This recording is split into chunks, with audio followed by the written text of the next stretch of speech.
5장. 모세와 아론은 백성에게 이야기를 다 하고 나서 파라오에게 가서 말했습니다. 이스라엘의 하나님이신 여호와께서 이렇게 말씀하셨습니다. 내 백성을 내보내서 광야에서 나에게 절기를 지킬 수 있게 하여라. 하지만 파라오가 말했습니다. 여호와가 누구냐? 여호와가 누구길래 내가 그의 말을 듣고 이스라엘 백성을 내보내야 하느냐? 나는 여호와를 알지 못한다.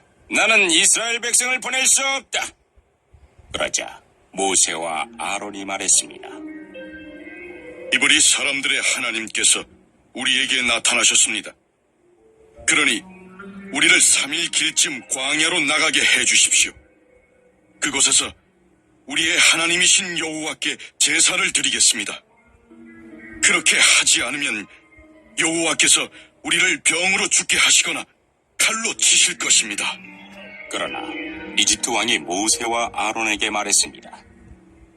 모세와 아론아, 너희는 왜 백성을 데려가서 이 일을 못하게 하려고 하느냐? 가서 너희 일이나 하여라. 히브리 사람들은 이 땅에 수가 많아졌다. 그런데 너희는 그들의 일을 쉬게 하려고 하는구나. 바로 그날 파라오는 노예 감독과 작업 반장들에게 명령을 내렸습니다. 이제부터는 저 백성이 벽돌 만드는 데 쓸 짚을 그전처럼 주지 말고 백성들 스스로 짚을 모으게 하여라. 그러나 그전과 똑같은 개수로 벽돌을 만들어야 한다. 벽돌의 수를 줄여주지 마라. 그렇게 해주면 게을러진다. 그들이 우리 하나님께 제물을 바칠 수 있게 해주십시오 라고 말하는 것도 다 게을러졌기 때문이다. 이 백성에게 더 힘든 일을 시켜라. 일하느라고 바빠서 모세의 거짓말을 귀담아 들을 틈이 없게 만들어라. 그리하여 노예 감독과 작업 반장들은 이스라엘 백성에게 가서 말했습니다. 파라오께서 이렇게 말씀하셨다. 이제부터는 너희에게 짚을 주지 않을 테니 가서 너희들 스스로 짚을 찾아라. 하지만 너희가 할 일의 양은 줄여주지 않겠다. 그리하여 백성들은 이집트 땅 사방으로 흩어져서 짚으로 쓸 마른 줄기를 찾아다녔습니다. 노예 감독들은 너희는 짚을 받았을 때와 똑같이 당일의 벽돌수를 채워야 한다. 라고 말하면서 계속해서 백성들을 몰아붙였습니다. 파라오의 노예 감독들은 이스라엘 사람들 중에서 작업 반장을 뽑았습니다. 노예 감독들은 그들에게 백성들이 하는 일에 대한 책임을 맡겼습니다. 노예 감독들은 작업 반장들을 때리면서 어찌하여 어제도 오늘도 이전처럼 벽돌 만드는 책임량을 채우지 못하느냐? 하고 다그쳤습니다. 그러자 이스라엘의 작업 반장들이 파라오에게 나아가서 부르짖었습니다.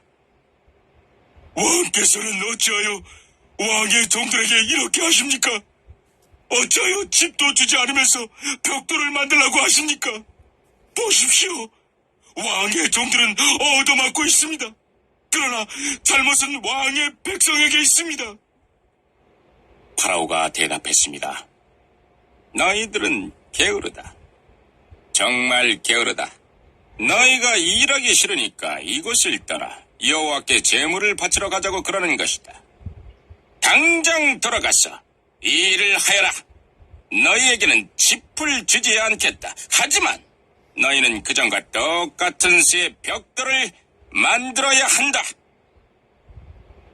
이스라엘의 작업 반장들은 매일 그전과 똑같은 수의 벽돌을 만들어야 한다는 말을 듣고 이제 큰일 났구나 하고 생각했습니다. 그들은 파라오를 만나고 돌아가는 길에 모세와 아론을 만났습니다. 모세와 아론은 그들을 기다리고 있었습니다. 작업 반장들이 모세와 아론에게 말했습니다. 여호와께서 당신들을 내려다보시고 심판하시기를 바라오. 당신들 때문에 우리가 파라오와 그의 신하들에게 미움을 받고 있어. 당신들은 파라오와 그의 신하들이 우리를 죽이도록 그들의 손에 칼을 쥐어준 거나 다름이 없소. 그러자 모세가 다시 여호와께 와서 말했습니다. 주님, 어찌하여 주님의 백성에게 이런 고통을 주셨습니까? 도대체 무엇 때문에 저를 이곳에 보내셨습니까? 저는 파라오에게 가서 주님께서 말씀하라고 하신 대로 말했습니다. 하지만 그때부터 그는 백성을 더 괴롭히고 있습니다. 그런데도 주님께서는 백성을 구해주지 않고 계십니다. 22장 대만 사람 엘리바스가 대답하였습니다. 사람이 하나님께 무슨 유익이 된다는 말인가? 지혜로운 사람이라면 그분께 도움이 된다는 것인가? 자네의 의로움이 전능자에게 무슨 기쁨이 될까? 자네의 행실이 올바르다 한들 그분께 유익할까? 자네가 경건하기 때문에 그분이 책망하시며 자네를 심판하시겠는가? 자네의 악이 얼마나 크고 자네 죄가 얼마나 많은지 아는가? 형제의 물건을 까닭없이 저당 잡고 사람들의 옷을 빼앗아 벌거벗게 하지 않았나? 목마른 자에게 물을 주었나? 배고픈 자에게 음식을 주었나? 그러면서 권세나 부리려 하고 귀한 체하며 살지 않았나? 과부를 빈손으로 쫓아보내고 고아들을 멸시하지 않았는가? 그러니 자네가 덫에 빠지고 공포에 휩싸이지. 어둠에 둘러싸여 캄캄해지고 홍수에 덮인 이유가 무엇이겠나? 하나님께서 높은 하늘에 계시지 않는가? 저 하늘의 별들이 얼마나 높은지 아는가? 자네는 말하길 하나님께서 무엇을 아실까? 어둠이 덮였는데 그분이 판단하실 수 있을까? 구름이 그분을 가리우기 때문에 그가 보실 수 없고 그저 궁창을 지나다니실 뿐이지라고 하는구나. 자네도 악인들이 걷던 그 옛길을 걷고자 하는가? 그들은 때가 되기 전에 망했고 강물이 그 기초까지 씻어버리지 않았던가? 그 악인들은 하나님께 우리를 내버려 두시오. 전능자가 우리에게 무엇을 할 수 있겠소라고 했다네. 하나님은 저들의 집에 보물을 채우셨건만 저들의 생각은 하나님과 상관이 없었지. 의인은 악인의 멸망을 보며 기뻐하고 죄 없는 자들은 악인을 조롱하며 말하네. 정말로 우리의 원수가 망했군. 악인들의 재물이 불타고 말았군. 이제 하나님께 굴복하고 화해하게나. 그러면 좋은 일이 기다릴 걸세. 그분의 교훈을 듣고 자네 마음에 새겨두길 바라네. 자네가 전능자에게 돌아가면 살 것이네. 자네의 집에서 불의를 없애게나. 자네의 보물을 던져버리고 정금을 냇가 바위에 던져버리게나. 그러면 전능자께서 자네의 금과 은이 되실 것일세. 그래야 자네가 전능자로 말미암아 즐거워할 수 있으며 자네 얼굴을 그분께 들 수 있을 걸세. 그래야 그분께서 자네의 기도에 응답하시고 자네가 그분 앞에 약속한 것을 지킬 수 있지 않겠나. 그러면 자네가 무슨 일을 하든지 형통하고 자네가 가는 길에 빛이 환히 비칠 걸세.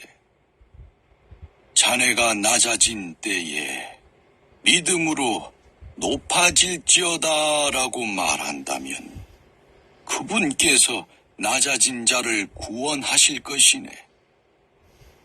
자네의 깨끗한 손으로 말미암아 죄인까지도 구원을 받을 것일세. 8장 그 후에 예수님께서 여러 성과 마을을 두루 다니시면서 하나님 나라에 관한 좋은 소식을 전하셨습니다. 12 제자들도 예수님과 함께 다녔습니다. 악한 영과 병에서 고침을 받은 몇몇 여자들도 함께 있었습니다. 이들은 7 귀신이 들렸던 막달라라고 하는 마리아와 헤롯의 신하인 구사의 아내 요한나와 수산나, 그리고 그 밖에 다른 여자들이 많이 있었습니다. 이들은 자신의 재산으로 예수님과 제자들을 섬겼습니다. 많은 사람들이 모여들고 여러 마을에서 온 사람들이 예수님께 나아오자 예수님께서 비유로 말씀하셨습니다. 씨를 뿌리는 사람이 씨를 뿌리러 나갔다. 그가 씨를 뿌렸는데 어떤 씨들은 길가에 떨어져 발에 밟히기도 했고 하늘의 새들이 와서 먹어버리기도 했다. 어떤 씨들은 바위 위에 떨어져 자라다가 물이 없어서 시들어 죽었다. 어떤 씨들은 가시덤불에 떨어져 가시덤불이 함께 자라서 자라지 못하게 했다.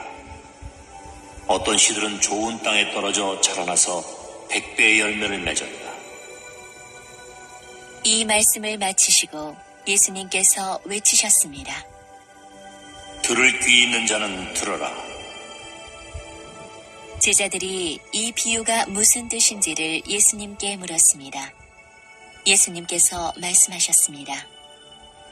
너희에게는 하나님 나라의 비밀을 아는 것이 허락되었다. 그러나 다른 사람들에게는 비유로 말하였다. 이는 그들이 보아도 보지 못하고 들어도 깨닫지 못하게 하려는 것이다. 이 비유는 이것이다. 씨는 하나님의 말씀이다. 길가에 떨어진 것은 하나님의 말씀을 들었으나 마귀가 와서 그 마음에 있던 말씀을 빼앗아간 사람들이다. 이들은 믿지 못하여 구원을 받지 못한다. 바위 위에 떨어진 것은 하나님의 말씀을 듣고 기쁨으로 받지만 뿌리가 없는 사람들이다. 이들은 잠시 동안 믿으나 시험 받을 때 넘어진다. 가시덤불에 떨어진 것은 말씀을 듣지만 살아가는 동안 재물에 대한 염려와 인생의 향락에 사로잡혀 열매를 맺는 데까지 자라지 못하는 사람들이다. 좋은 땅에 떨어진 것은 정직하고 선한 마음으로 하나님의 말씀을 듣고 그 말씀을 굳게 지켜서 좋은 열매를 맺는 사람들이다. 그 누구도 등불을 켜서 그것을 그릇으로 덮어두거나 침대 밑에 두지 않는다. 등불은 등잔 위에 놓아 들어오는 사람들이 그 빛을 보게 한다. 감추어진 것 중에 드러나지 않을 것이 없고 비밀 가운데 밝히 알려지지 않을 것이 없다. 그러므로 너희가 듣는 것을 조심하여라. 가진 사람은 더 많이 받을 것이고 가지지 못한 사람은 가졌다고 생각하는 것마저 빼앗길 것이다. 예수님의 어머니와 동생들이 예수님께 왔습니다. 그러나 많은 사람들 때문에 예수님께 가까이 갈 수 없었습니다. 어떤 사람이 예수님께 말씀드렸습니다. 선생님의 어머니와 동생들이 밖에 서서 선생님을 만나 뵙기 원하십니다. 예수님께서 사람들에게 대답하셨습니다. 내 어머니와 형제들은 하나님의 말씀을 듣고 그대로 행하는 사람들이다. 어느 날 예수님께서 제자들과 함께 배에 오르셨습니다. 예수님께서 말씀하셨습니다. 호수 건너편으로 가자. 그래서 그들이 떠났습니다. 가는 동안 예수님은 잠이 드셨고 사나운 바람이 호수로 불어닥쳤습니다. 배에 물이 가득 차서 위험에 빠졌습니다. 제자들이 예수님을 깨우며 선생님! 우리가 죽습니다! 라고 말했습니다. 그러자 예수님께서 일어나셔서 바람과 성난 파도를 꾸짖으셨습니다. 그러자 그 즉시 바람이 멈추고 호수가 다시 잔잔해졌습니다. 예수님께서 제자들에게 말씀하셨습니다. 너희의 믿음이 어디 있느냐? 제자들은 두렵고 놀라서 도대체 이분이 누구시길래 바람과 물에게 호령하시고 바람과 물이 이분에게 순종하는가? 라고 서로 말하였습니다. 예수님과 제자들은 갈릴리 건너편 거라사 사람들의 마을에 닿았습니다. 예수님께서 배에서 내리시니 그 마을에 사는 귀신 들린 사람이 예수님께 다가왔습니다. 그는 오랫동안 아무 옷도 입지 않았으며 집에서 살지도 않고 무덤에서 살고 있었습니다. 그는 예수님을 보고 소리를 지르며 예수님 앞에 엎드렸습니다. 그리고 큰 소리로 말했습니다. 가장 높으신 하나님의 아들이신 예수님, 당신이 저와 무슨 상관이 있습니까? 제발 저를 괴롭히지 마십시오. 이는 예수님께서 더러운 영에게 그 사람에게서 떠나라고 명령하셨기 때문입니다. 더러운 귀신이 그 사람을 여러 번 사로잡았기 때문에 사람들은 쇠사슬과 쇠고랑으로 그를 묶어 감시하였습니다.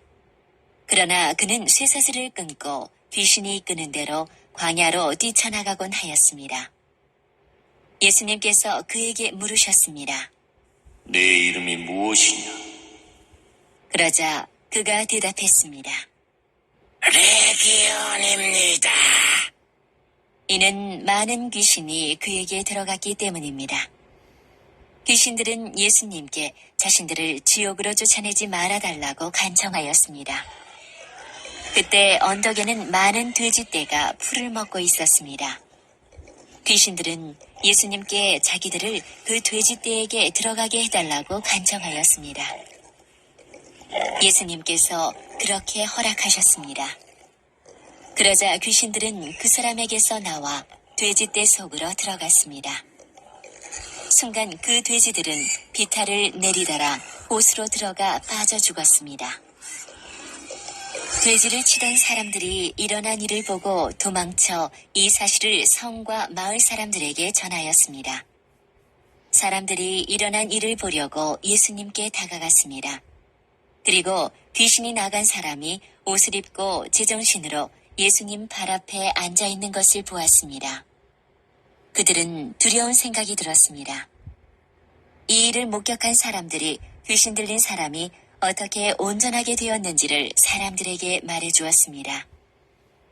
거라사와 그 주변에 사는 모든 사람들이 예수님께서 자기들로부터 떠나줄 것을 간청했습니다. 이는 그들이 무서움에 사로잡혔기 때문이었습니다. 그래서 예수님께서 배를 타고 돌아가셨습니다. 귀신이 나간 사람이 예수님을 따를 수 있게 해달라고 예수님께 간청하였습니다. 그러나 예수님께서 그를 돌려보내며 말씀하셨습니다. 집으로 돌아가서 하나님께서 너에게 하신 일에 대해 사람들에게 말해라. 그래서 그는 모든 마을을 다니며 예수님께서 자기에게 얼마나 큰 일을 행하셨는지에 대해 전하였습니다. 예수님께서 돌아오시자 많은 사람들이 예수님을 환영하였습니다. 이들은 예수님을 기다리고 있었습니다. 야이로라는 사람이 앞으로 나왔습니다. 그는 회당장이었습니다. 그가 예수님의 발 앞에 엎드려 자기 집으로 와주실 것을 간청하였습니다. 야이로에게는 12살 된 외동딸이 있었는데 그가 죽어가고 있었습니다.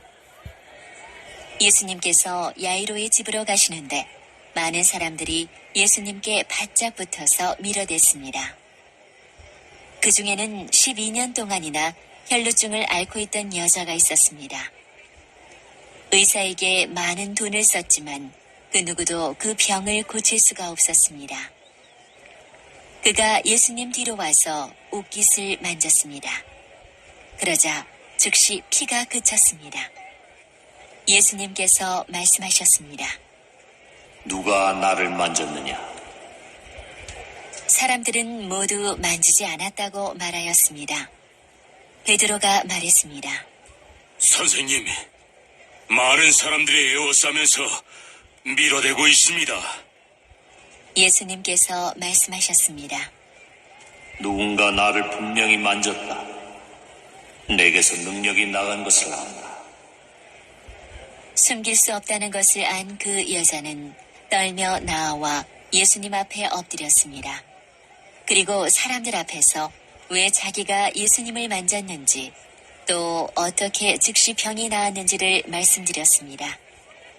예수님께서 그에게 말씀하셨습니다. 딸아, 내 믿음이 너를 구원하였다. 평안히 가거라. 예수님의 말씀이 끝나기도 전에 회당장의 집에서 온 어떤 사람이 회당장에게 말했습니다. 따님이 죽었습니다. 그러니 선생님을 더 이상 괴롭히지 마십시오. 예수님께서 이 말을 들으시고 대답하셨습니다. 두려워하지 말고 믿기만 하여라. 그러면 살게 될 것이다.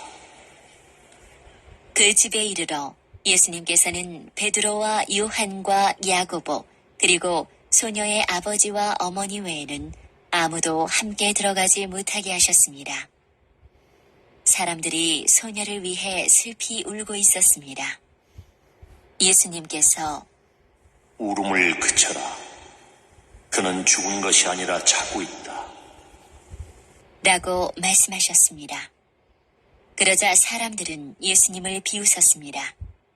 그것은 소녀가 죽었다는 것을 알고 있었기 때문입니다.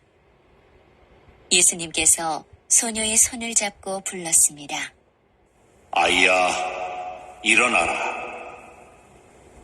그러자 영혼이 돌아와서 소녀는 즉시 일어났습니다. 예수님께서 그에게 먹을 것을 주라고 명하셨습니다. 그 소녀의 부모들은 놀랐습니다. 그런데 예수님께서는 일어난 일을 아무에게도 말하지 말라고 지시하셨습니다. 9장 내가 자유인이 아니란 말입니까? 내가 사도가 아니란 말입니까? 내가 우리 주 예수님을 보지 못했단 말입니까? 여러분 자신이 내가 주님 안에서 일한 수고의 열매가 아닙니까? 내가 다른 사람들에게는 사도가 아닐지라도 여러분에게는 확실한 사도입니다. 왜냐하면 여러분이 주님 안에서 나의 사도직을 인정해 주었기 때문입니다. 나를 비판하는 사람들에게 나의 입장을 이렇게 밝힙니다. 우리에게 먹고 마실 권리가 없습니까? 다른 사도들과 주님의 동생들과 게바가 그런 것처럼 우리는 신자의 아내를 데리고 다닐 권리가 없습니까? 나와 바나바만 생계를 위해 일해야 한단 말입니까? 자기가 비용을 대가면서 군대 생활하는 사람이 어디에 있습니까? 포도 농사를 지으면서 그 포도원에서 나는 포도를 따먹지 않는 농부가 어디 있으며 양을 기르면서 거기서 나는 젖을 마시지 않는 사람이 또 어디에 있겠습니까? 내가 사회에서 일어나는 일만 가지고 이렇게 말하는 것은 아닙니다. 율법에도 이런 말이 있지 않습니까? 모세의 율법에 이같이 기록되어 있습니다. 곡식을 타작하는 소의 입에 망을 씌우지 마라. 하나님께서 소를 생각해서 이 말씀을 하신 줄 아십니까? 아니면 우리 모두를 위한 말씀이겠습니까? 이 말씀은 우리를 위해 기록된 말씀이 분명합니다. 밭을 가는 사람은 당연히 어떤 소망을 가지고 밭을 갈며 곡식을 타작하는 사람이 대가를 기대하며 일하는 것은 당연합니다. 우리가 여러분에게 영적인 것을 뿌렸다면 우리가 여러분이 갖고 있는 물질을 거두어 드린다고 해서 지나치다고 할 수 있겠습니까?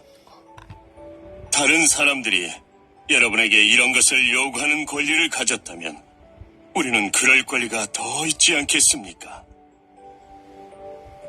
그러나 우리는 이 권리를 행사하지 않았습니다. 오히려 우리는 그리스도의 복음에 방해가 되지 않기 위해 모든 것을 참았습니다. 여러분은 성전에서 일하는 사람들이 성전에서 나오는 음식을 먹으며 제단에서 봉사하는 사람들이 제단에 바친 것 중에 일부분을 나누어 가진다는 사실을 알지 못합니까? 이와 같이 주님께서도 복음을 전하는 사람들은 복음을 전하는 일로 생활하라고 정하셨습니다. 그러나 나는 이러한 권리를 하나도 사용하지 않았습니다.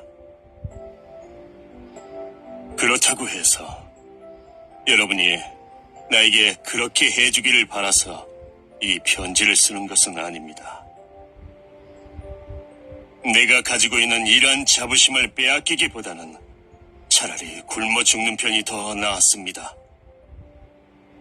내가 복음을 전한다 해도 자랑할 것이 없는 것은 그것이 내가 당연히 해야 하는 일이기 때문입니다. 만일 내가 복음을 전하지 않는다면 나에게 화가 내릴 것입니다. 만일 내가 차원에서 복음을 전한다면 당연히 보수를 받을 것입니다. 그러나 차원에서 하는 일이 아니라면 이것은 내게 맡기신 직무를 다하는 것일 뿐입니다. 그러면 내가 받을 상이 무엇입니까? 바로 이것입니다. 내가 복음을 전할 때 아무 대가도 받지 않고 전하는 것과 복음을 전하면서 나의 권리를 사용하지 않는 것입니다. 나는 자유인이며 어느 누구에게도 매여 있지 않습니다. 그러나 나는 되도록 많은 사람을 얻기 위해 스스로 많은 사람의 종이 되었습니다. 유대인들에게는 유대인들을 얻고자 유대인처럼 되었습니다. 율법 아래 있는 사람들을 대할 때는 비록 나 자신은 율법 아래 있지 않지만 그들을 얻기 위해 율법 아래 있는 사람처럼 되었습니다. 율법 없는 사람들에게는 비록 나 자신은 하나님의 율법을 떠난 사람이 아니라 그리스도의 율법 아래 있는 사람이지만 율법 없는 사람들을 얻기 위해 율법 없는 사람처럼 되었습니다.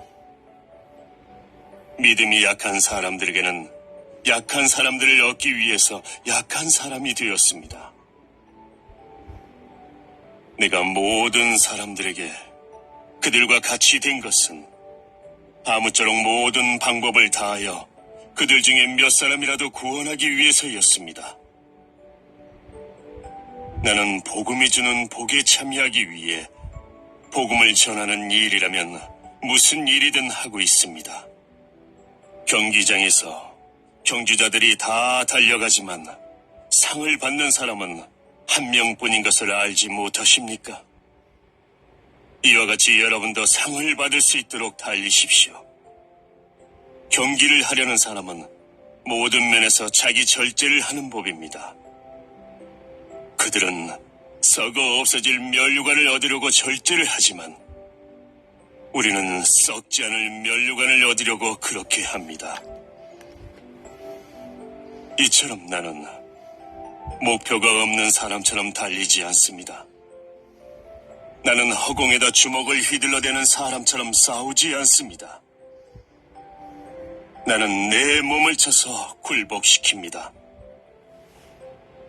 내가 다른 사람들에게는 복음을 전했으나 정작 나 자신은 자격 미달이 될까 두렵습니다.